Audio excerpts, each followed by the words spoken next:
끝으로 날씨입니다. 오늘은 전국에 비가 내리다 서쪽 지방부터 점차 그칠 것으로 보입니다. 예상 강우량은 제주 남부와 산지가 최고 80mm 이상, 전남 남해안과 경남 제주도는 10에서 40, 전남과 경북은 5에서 20mm입니다. 오늘 해안과 강원 산간 지역에는 바람이 매우 강하게 불 것으로 보여 시설물 관리에 주의해야 합니다.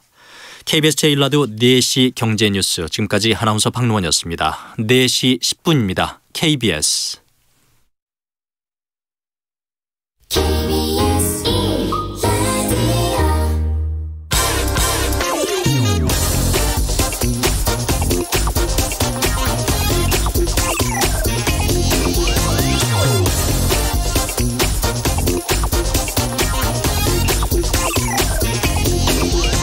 몇 년 전입니다. 어떤 중견 재벌 회장님의 고급 단독주택에 취재차 가게 됐습니다. 특이하게도 집 문패에 집주인 이름이 없고 땡땡땡 미술관이라고 적혀 있었습니다.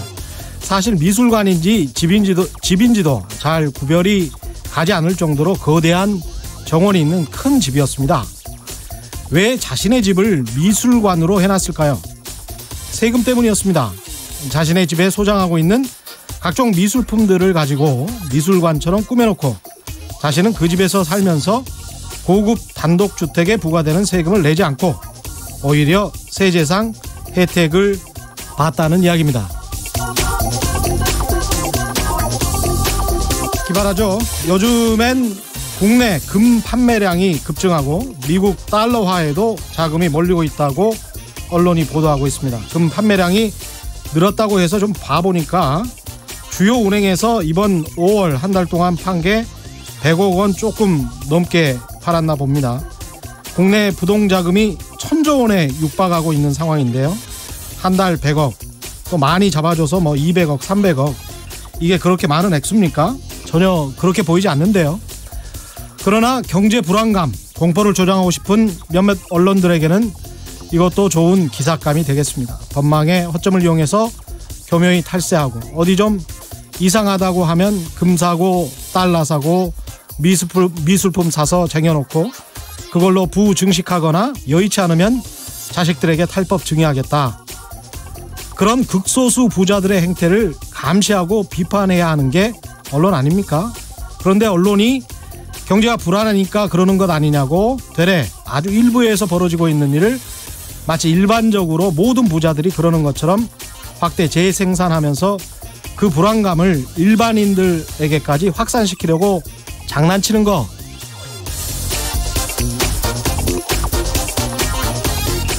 그래서 이 사람들이 노리는 거 뭘까요? 건전한 자본주의입니까? 공정한 시장 경제입니까? 국민 모두가 잘 사는 나라입니까? 그런 거 아닙니다. 나만 빠져나가고 나만 잘 살고 나만 손해 안 보는 그런 분위기를 또 사회적 공기라는 언론이 부채질하고 있다는 점 안타깝습니다. 이 사람들이 왜 이러는지 대략 짐작은 갑니다만 저는 간절히 기원합니다. 그저 그 투자, 금 투자, 달러 투자 제발 모두 꽉 나기를 간절히 기원합니다. 안녕하십니까. 세상에 이익이 되는 방송 최경영의 경제쇼 출발합니다. 오늘의 돌발 경제 퀴즈인데요. 북한은 사회주의 배급 체계로 원래 시장이 존재할 수 없는 체제라고 저도 알고 있었는데 90년대 소련 붕괴와 최악의 식량난을 겪으면서 배급이 줄어들고 전국 곳곳에서 불법적으로 운영되거나 비정기적으로 이렇게 서는 시장이 만들어지기 시작했다고 합니다. 김정일 시대에는 이런 시장을 방치하다가 김정은 통치하에서는 대대적으로 장려하면서 북한 경제의 한 축을 담당하고 있다고 합니다. 북한에서 상품을 사고 파는 시장, 인민시장, 농민시장이라고도 하는데 이 시장의 이름, 오늘 경제 퀴즈가 좀 어렵네요. 시장, 사람들이 모여있는 거를 우리나라 말로 뭐라고 하죠? 예? 마당. 앞에 뭐가 붙습니다. 예, 세 글자입니다. 정답을 아시는 분은 짧은 문자 50원, 긴 문자 100원에 정보 이용료가 부과되는 샵 9730번으로 문자 보내주시기 바랍니다. 콩과 마이크는 무료고요. 정답 보내주신 분들 가운데 5분 선정해서 주방용품 세트 보내드리겠습니다.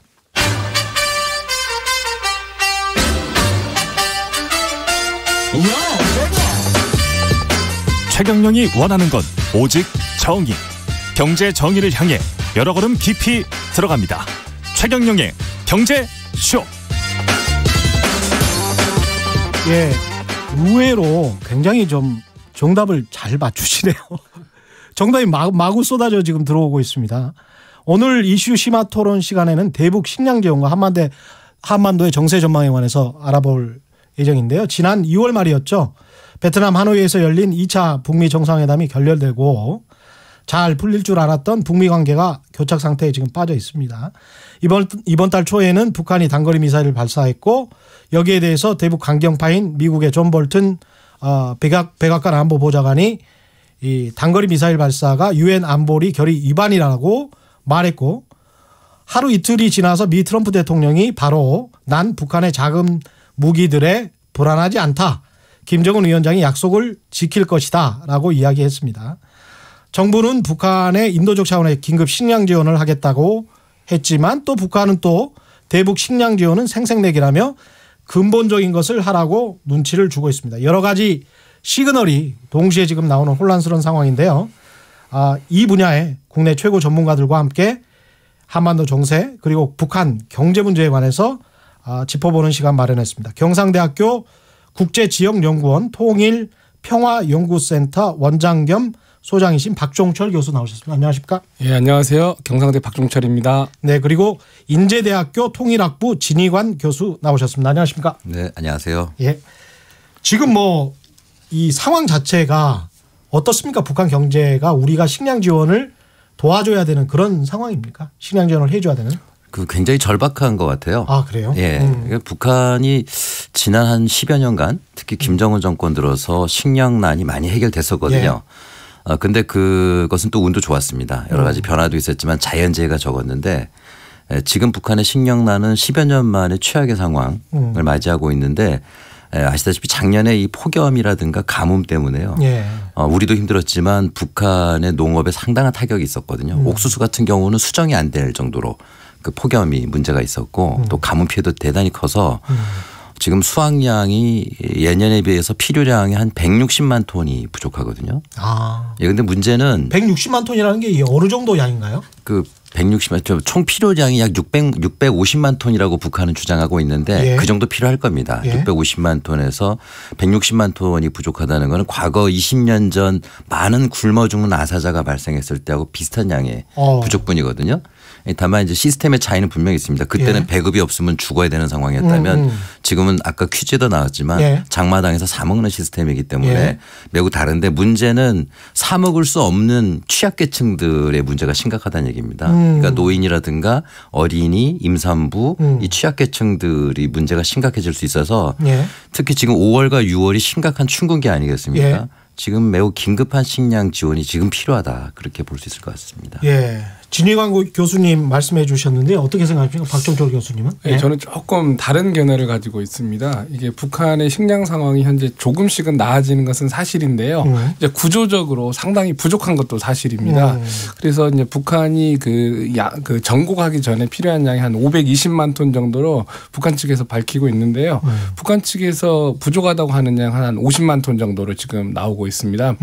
그래서 뭐 150만 톤이기 때문에 심각하고 또 50만 톤이 이기 때문에 심각하지 않다 이런 논쟁이 있는데 예. 뭐 실질적으로 식량이 그 한 국가에서 전체 필요한 양에서 10%가 부족한 것은 총량적인 의미로 봤을 때는 상당히 심각한 문제라고 보셔도 됩니다. 그렇죠. 650만 톤에서 50만 톤만 부족하다고 해도 뭐 한 10% 가까이 되니까요. 예, 네. 그렇죠. 예, 그렇다 치더라도 이제 문제가 어떤 측면이 있냐면요. 아까 설명하셨던 것처럼 90년대 고난의 행군 이후에 북한 경제가 조금 더 이렇게 파편화가 됩니다. 다시 말씀드리면 그 자본주의 체계로 넘어가면서 이 체제 이행 과정을 겪습니다. 체제 이행 과정에서 상당히 그 파편화 현상이 일어나는데 다시 말씀드리면 부익부, 빈익부 현상이 일어납니다.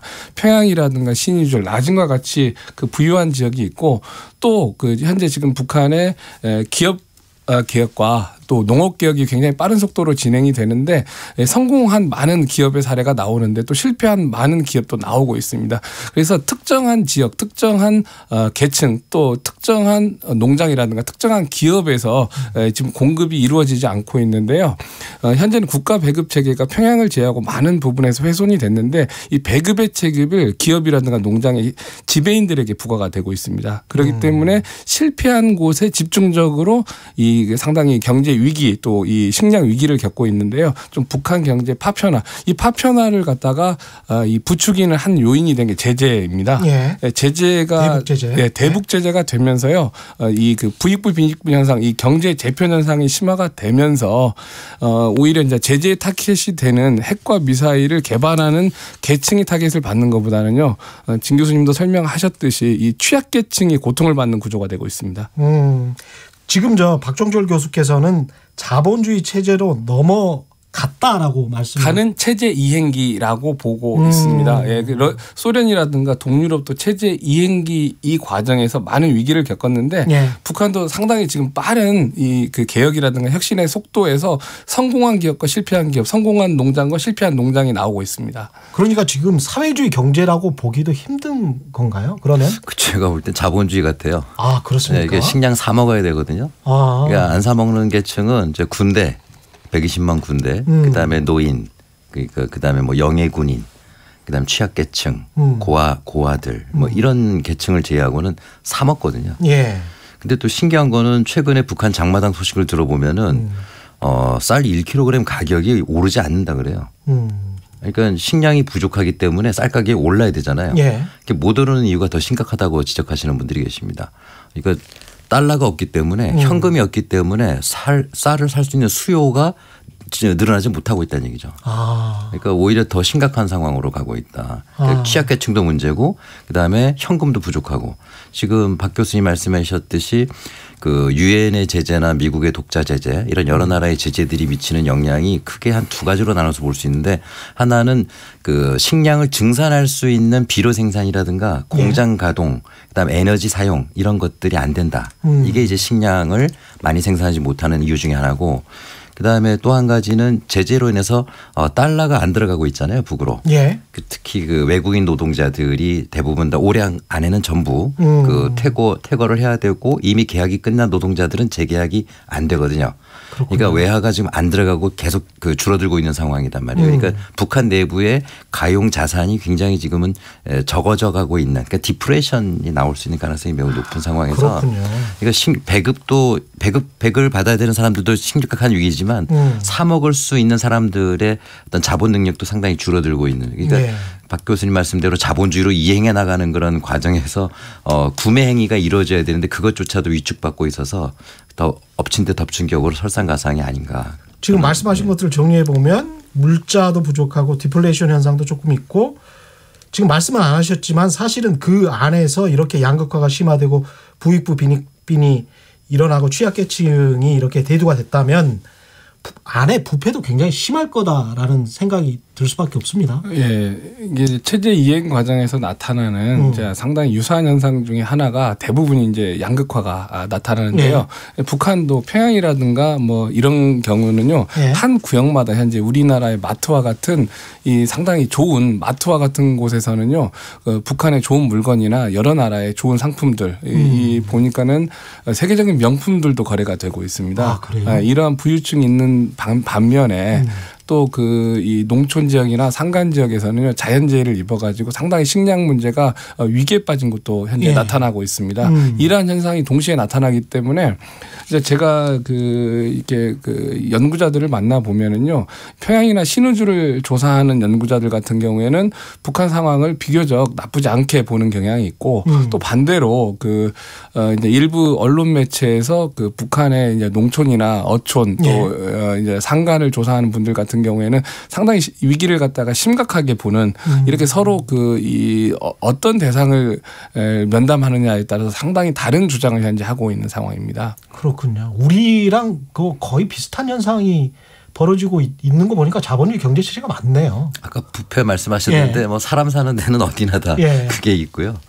북한은 우리보다 이제 규모가 크지 않을 뿐이지 상당히 만연되어 있다 그렇게 볼 수 있겠죠.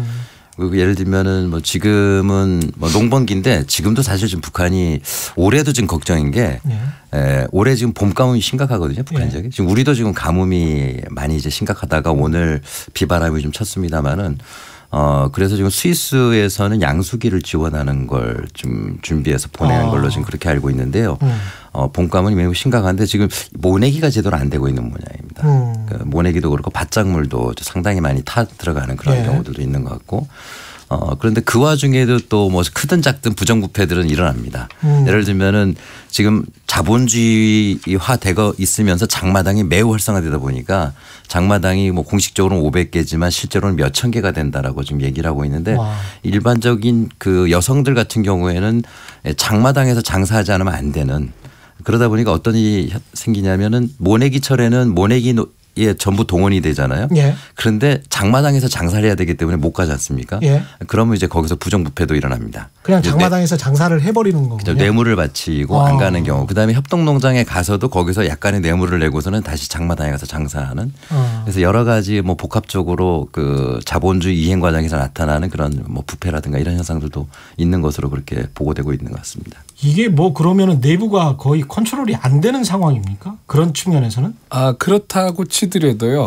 그 김정은 시대의 이 최고의 업적 중에 하나가요.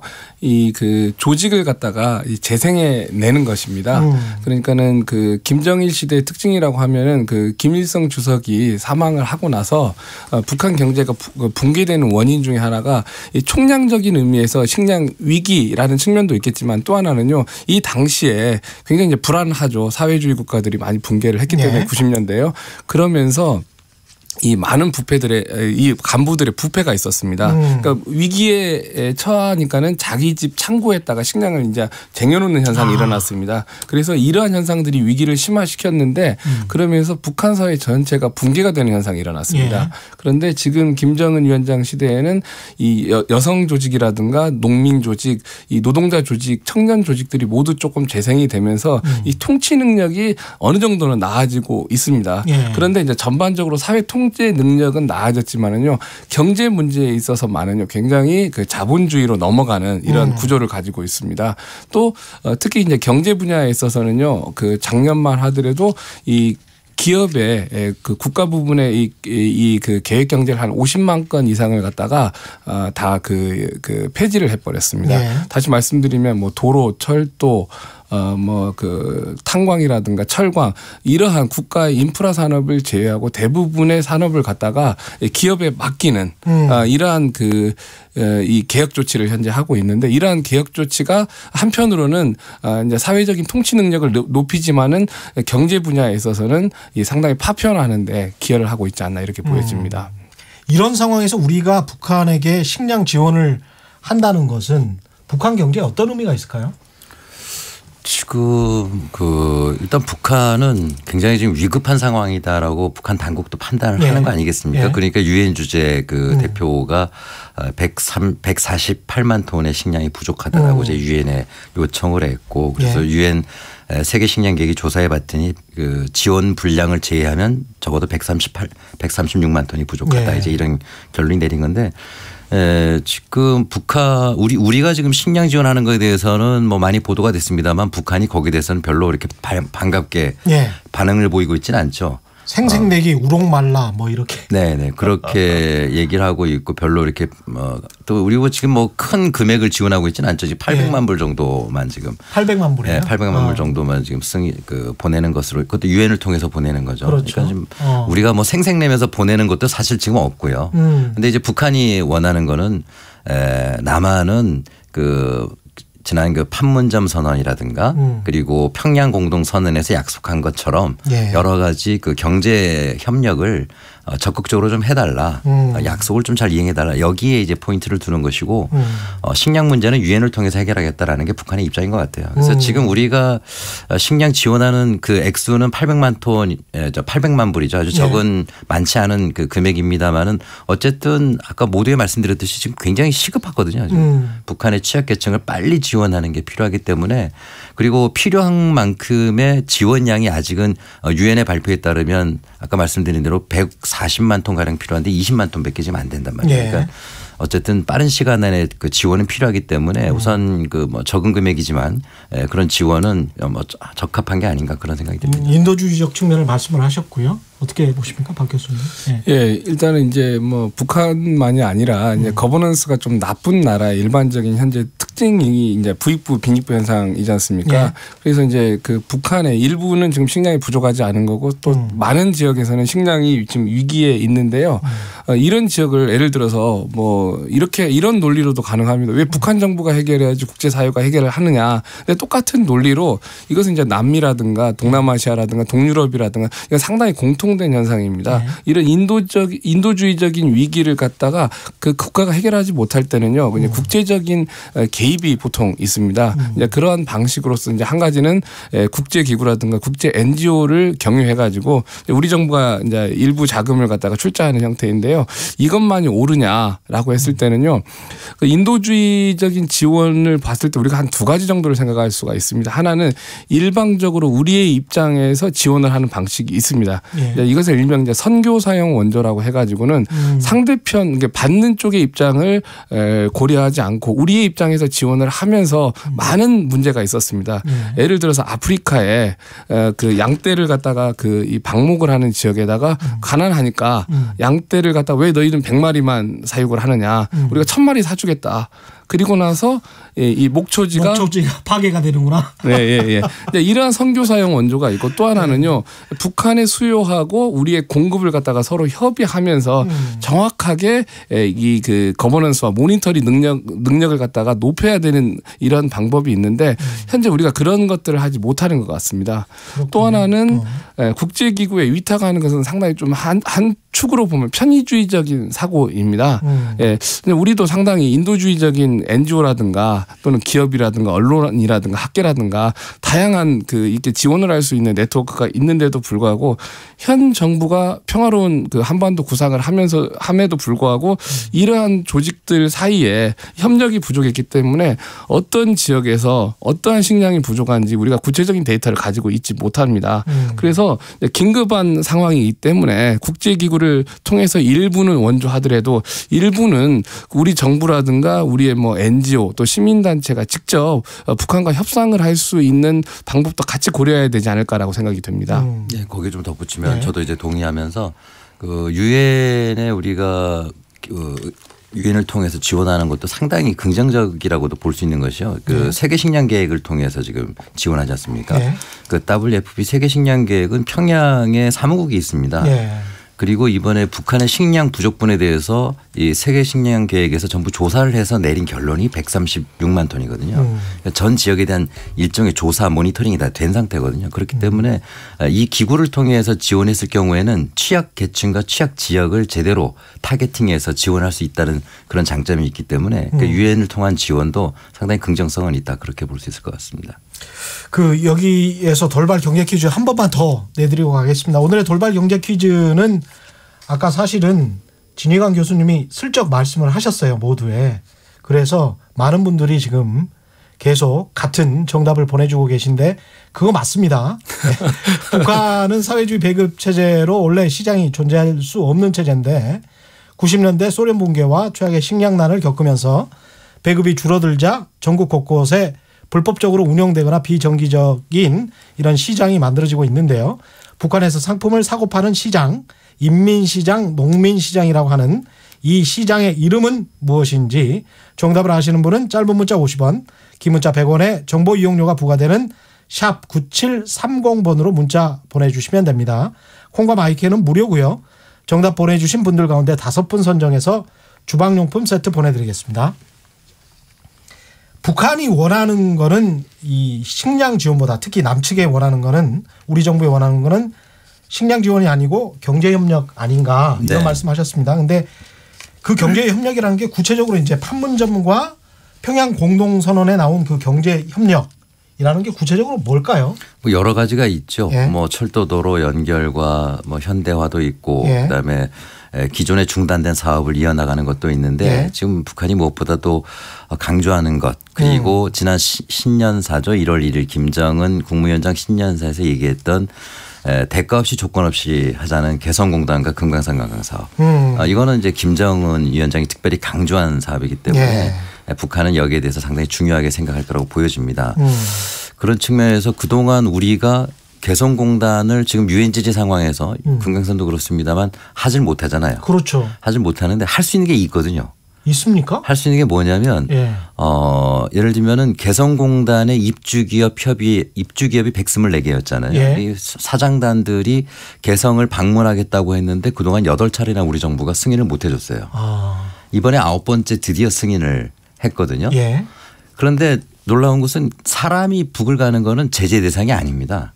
아 그래요? 예, 그렇죠. 사회 문화적 교류, 사람의 왕래는 제재 대상이 아닌데 오히려 이제 그것을 오히려 협력을 하라고 결의안에 나와 있는 거죠. 아 그래요? 그런데도 불구하고 미국이 그동안 강력하게 요구를 해왔죠. 북한에 사람 보내지 말아라. 개성공단에 가지 못하도록 요청을 해왔던 겁니다. 그렇기 때문에 우리 정부가 부득불 승인을 못 해줬던 것인데 이번에 얼마 전 승인이 되었죠. 승인이 됐는데 몇 주 전에 스티븐 비건 대북정책 특별대표가 서울 방문하여서 협의 끝에 결국은 승인이 된 거거든요.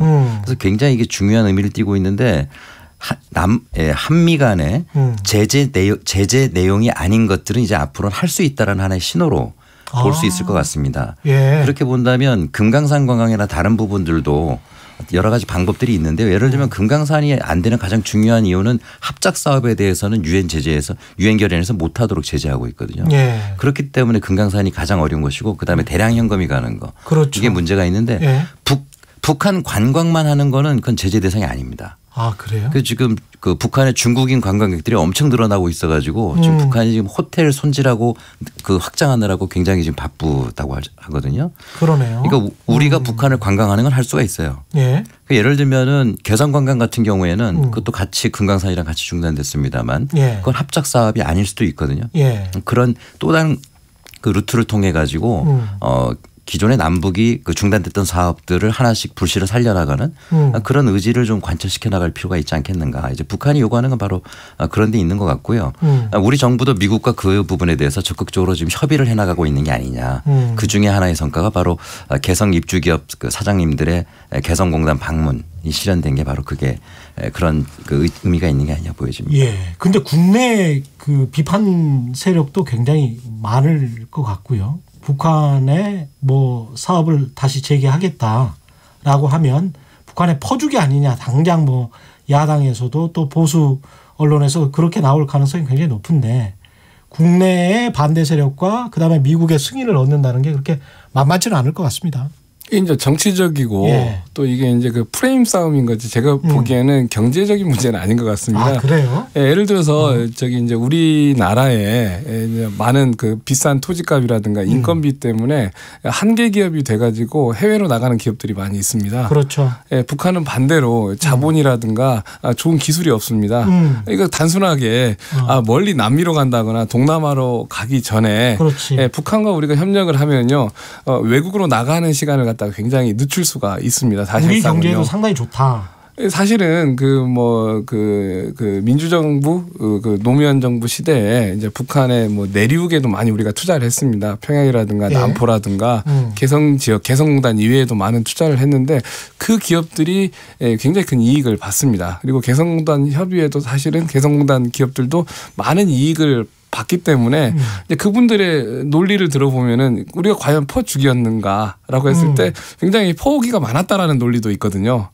우리도 사실 박근혜 정부도 이른바 보수 정부라고 할 수 있겠습니다만은 박근혜 정부도 통일 대박론을 주창을 했고 거기 통일 대박론은 이제 북한이 망할 경우를 대비해서 그걸 전제로 얘기한 거고요. 아까 박 교수님 얘기 조금 덧붙이면 이번에 개성공단 입주기업 기업인들 설문조사를 내부적으로 했을 때 개성이 열리면 다시 재개하겠는가라고 했을 때 거의 100%가 재개한다라는 응답을 보였거든요. 그러니까 설문이 안 돌아온 거 제외하고는 다 재개하겠다라고 그렇게 높이 얘기를 했고요. 그다음에 우리 국민들께서 다 아시는 내용이기도 하지만 잘 모르시는 내용이 뭐냐면 개성공단에 124개 기업이 가서 사업을 하는 것만이 아니고요. 이 124개 기업이 가동되고 유지되려면 국내 협력업체가 있어야 됩니다. 협력업체가 무려 5,000개가 넘어요. 굉장히 많은 근로자들이 남쪽에 창출이 됩니다. 개성공단 때문에. 5,000개? 예. 124개 기업을 가동하려면 5천여 개의 협력업체가 국내에 있어야 되는 거예요. 예. 그러니까 이런 부분에 대해서 많이 강구하시는데 개성으로 들어가는 북으로 들어가면 거기 원자재, 부자재 여러 가지 또 지원해야 될 것들이 많이 생기거든요. 그렇죠. 하물며 식당까지도 우리가 국내에서 재료를 조달해서 운영하는 거거든요. 그렇기 때문에 국내에 그 상당한 많은 부가가치를 가져다 줄 수 있는 거라는. 우리는 점은, 이런 걸 거의 생각을 못 한단 말이죠. 지금 그 중국의 많은 관광객들이 그 북한에 가서 과연 무엇을 하고 있을까 우리가 생각해 볼 필요가 있습니다. 예. 물론 이제 1970년대 중국처럼 못 사는 사회주의 그 소위 말해서 홍색 관광을 가는 사람들도 많이 있습니다. 그런데 연간 우리가 그 통계상으로 한 120만 명이 작년에 갔습니다. 와. 2017년에 비해서는 2배이고요. 예. 제재 이전에 비해서는 굉장히 적은 숫자입니다. 이것 플러스 그 북한하고 중국은 이게 국경을 맞대고 있는 나라들 같은 예. 경우에는요. 예를 들어서 그 마을에 사는 사람들 같은 경우에는 이 그 비자나 여권 없이 신분증만으로 여행이 가능한 지역이 굉장히 많습니다. 이것은 이제 우리나라 사람은 잘 이해가 안 가지만 예. 유럽을 가도 그런 현상이 있고 중국, 베트남, 그럼? 중국 국경에도 그런 인원들이 많이 있습니다. 그렇기 때문에 여권과 비자가 없는 이 통계에 나오지 않는 인력을 더 포함이 되면은요. 예. 굉장히 더 많은 관광객들이 있다라고 보시면 됩니다. 그런데 이제 이분들이 다 관광객만은 아니고요. 이제 제가 이제 수차례 걸쳐 가지고 이 기업인들 중국 기업인들을 조금 인터뷰를 좀 했습니다. 예. 그리고 김일성 대학의 외국인 연구원들과도 좀 인터뷰를 했는데 굉장히 많은 중국의 이제 주요 국영 기업들이요 현재 북한을 방문을 하고 있습니다.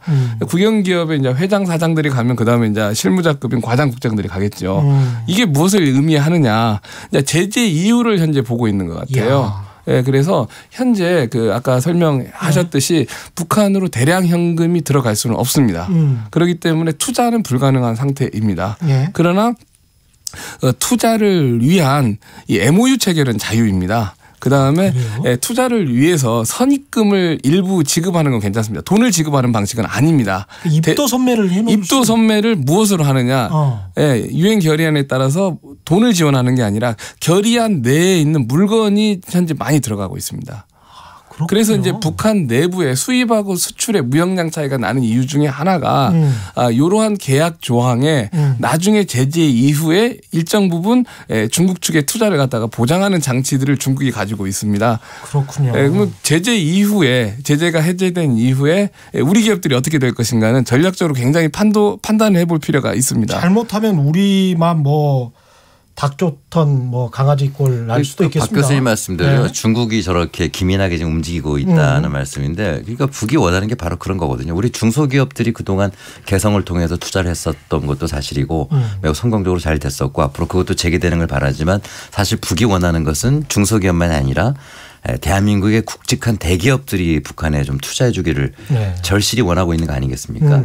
그렇다면은 우리가 가서 뭐 계약을 할 수는 없지만 사전 조사를 하고 현지 가서 그렇죠. 살펴보고 북한이 지금 24개 중앙급 지방급 개발구를 지금 개발하겠다고 포부 좋게 지금 계획을 세워놨지만 거의 그 개점 휴업 상태에 있거든요. 그럼 24개 지역에 대해서 우리 대기업과 중소기업 또 관계 지자체들이 직접 가서 좀 살펴보고 조사하고 앞으로 어떻게 협력 투자를 해나갈 건지에 대한 그런 노력들을 보여준다면 그렇게 한다면 북한으로서는 굉장히 반가운 일이 아니겠느냐.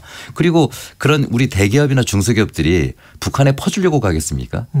분명히 가져올 게 있기 때문에 가는 것이지. 그러니까 우리 경제인들의 움직임은 우리 국민들도 절대 염려 안 하셔도 될 거라고 그렇게 생각합니다. 그 최근에 이런 보도가 있었잖아요. 중국의 그 히토류가 가장 많다고 하는데 북한에 조사를 안 해봐서 그렇지 히토류 매장량이 중국에 버금갈 것이다. 뭐 대체로 조사는 됐고요. 그러니까 중국이 약 한 8,900만 톤이죠. 그러니까 전 세계 매장량의 절반 정도가 중국에 있는 걸로 보고 있고 북한은 4,800만 톤.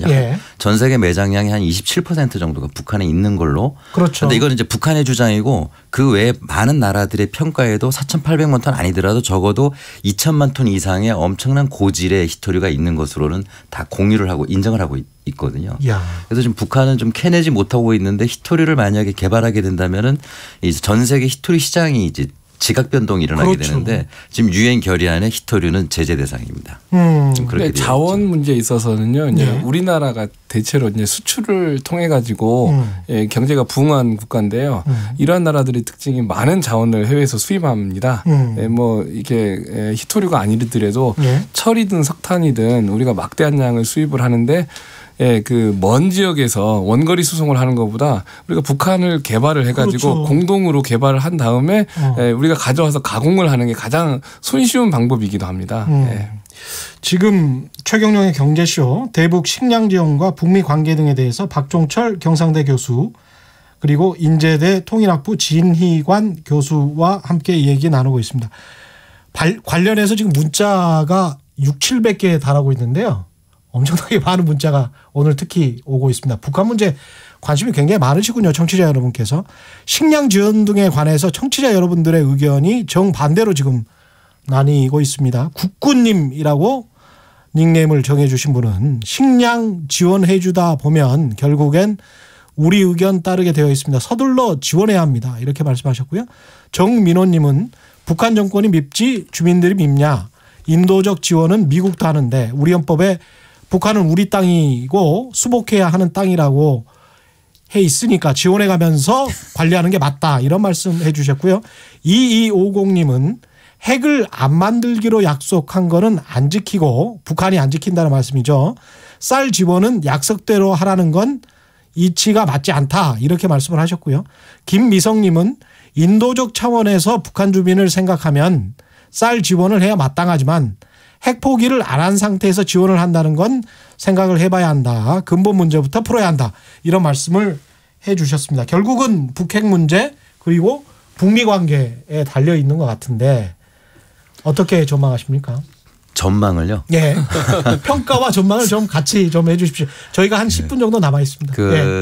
뭐 아시겠지만 예. 뭐 옛날 고서를 읽어봐도 그렇지만 전쟁 중에도 적의 병사가 다치면 치료해 주는 게 그 인도주의지 않습니까? 예. 그래서 지금 북한이 최근에도 전술 유도 무기를 발사를 했고 그래서 영 탐탁하지는 않겠지만 인도주의 문제하고 군사안보 문제는 분명히 별개거든요. 그래서 이건 뭐 인도주의적인 측면에서 우리 지원해야 되는 게 너무나 당연한데 그렇지만 이제 우리 그 청취자분들의 말씀처럼 북한이 어떻게 비핵화를 하고 미사일을 빨리 이런 것들을 포기할 수 있게 하느냐 이거 예. 굉장히 굉장히 중요한 문제다. 그렇죠. 별개지만 적극적으로 다 양쪽을 다 노력해 나가야 되는 게 맞다. 그렇게 볼 수 있을 것 같습니다.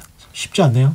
예, 이제 평가 부분을 한번 이야기해 보면은 뭐 전반적으로 북한에 대한 평가보다는 우리 내부를 한번 평가해 볼 필요가 있습니다. 예. 우리 사회가 뭐 국민들 또 청취자들이 양분되어 있지 않을까라고 생각을 하는데요.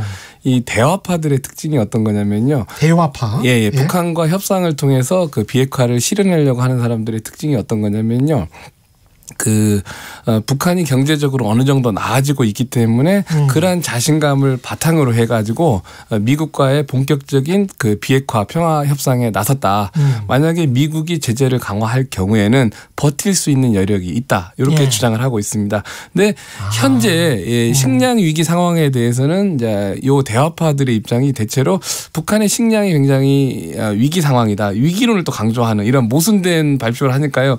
국민들이 굉장히 헷갈려합니다. 또 제재파들 같은 경우에는요, 북한이 그 미국의 제재 때문에 또 국제사회의 제재 때문에 굉장히 힘들어져서 거의 투항하기 직전에 국가가 붕괴되기 직전에 예. 지금 현재 대화를 하고 있다. 그렇기 때문에 북한을 별로 믿을 수 없다. 북한은 1년, 2년만 더 제재를 강화를 하면은 북한 사람들이 많은 아사자가 나오기 때문에 핵 협상이 원만하게 나올 수가 있다. 그런데 이제 이분들의 특징이 뭐냐면요, 식량 위기에 대해서는 반대로 굉장히 식량 사정이 좋다 생각보다 평양에 쇼핑몰을 봐라. 다 저렇게 사는데 무슨 식량 위기냐. 이렇게 상호 모순된 주장들을 각각 하고 있는 분석이 되겠습니다. 예. 그러니까 버틸 수 있다와 버틸 수 없다가 있는데 식량 위기 상황에서는 반대로 또 이야기를 하는 겁니다. 그렇죠. 그때 뭐 버틸 수는 있죠. 근데 방금 뭐 아까 말씀하셨지만 뭐 중국 같은 경우에 120만 명이 그렇게 한 해 관광을 오고 그러면 충분히 버틸 수 있을 것도 같습니다. 네, 이게 그 문제가 아까 모두에도 말씀드렸듯이 상당수의 북한의 인민 대중들은 버텨나갈 겁니다. 근데 그 취약계층이 가장 심각한 문제라는 얘기죠. 그 결국은 가장 피해를 보는 거는 가장 취약한 계층들인데 그 사람들을 지원하기 위해서는 결국은 국제사회가 나서는 게 바람직하다 이런 점이고요.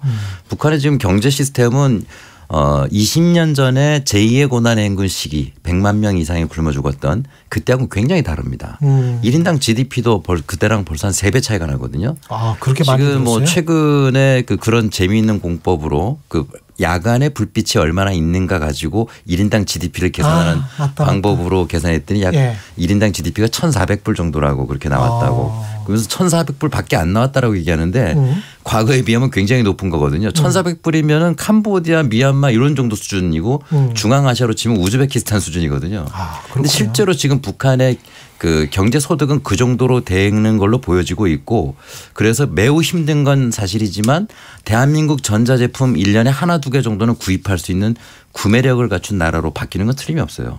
그렇기 때문에 지금의 북한을 20년 전 그 고난행군 시기의 북한하고 일치해서 그때랑 똑같다 이렇게 얘기하는 건 분명히 아닙니다.